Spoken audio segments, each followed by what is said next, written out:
I'd now like to work through a couple of examples with simplifying surds.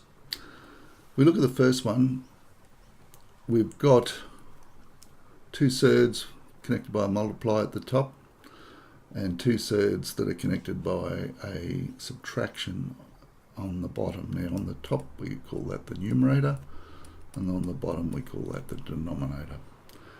So I think as a strategy, as an overall method to keep in mind, we'll try and simplify the top first and then simplify the bottom and then see what becomes of that.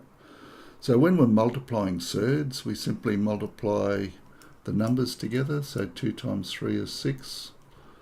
We write the surd, or the radical sign, and then the surd part is 5 times 10, which is 50, all over. Now this is not multiplying, so we can only add and subtract like surds, so we probably need to play around with the root 8 and see if we can get it into a root 2. So we've got the 5 root 2 minus, now root 8, biggest square number that goes into 8 is 4.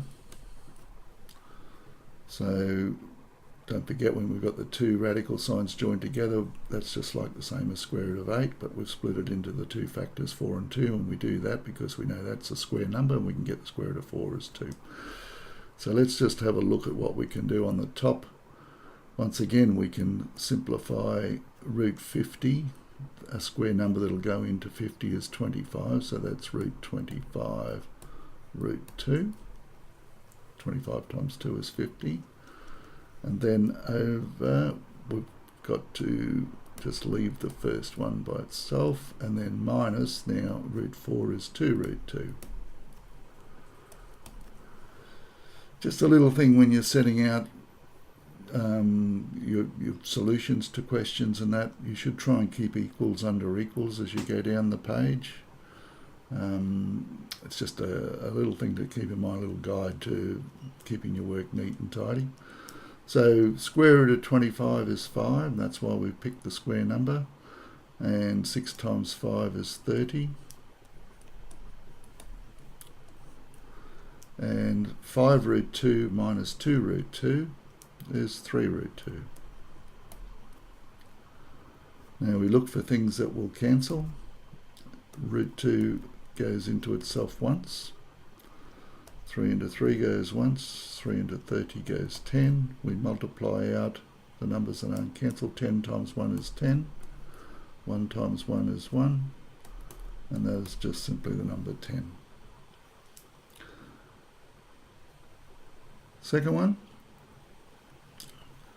we've got 3 surds connected by a minus and a multiply. We go back, order of operations.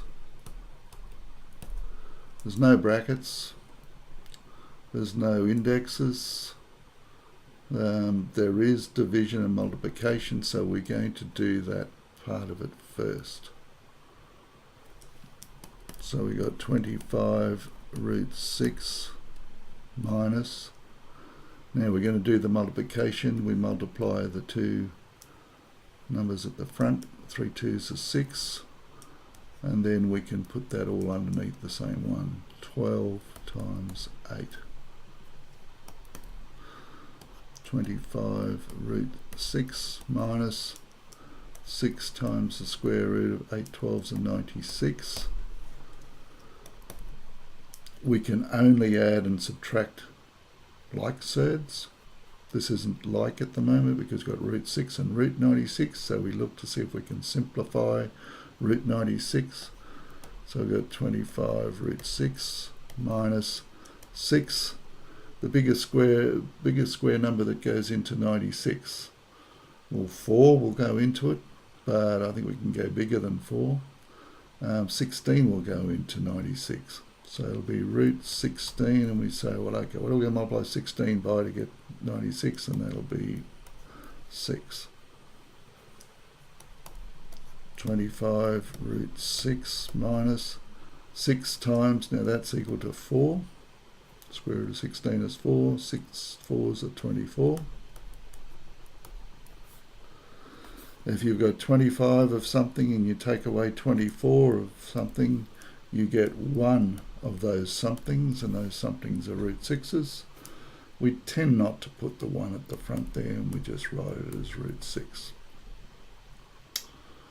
Okay, so there we go. We've got 2 examples there, a little bit more complicated. Working with surds, don't forget your order of operation.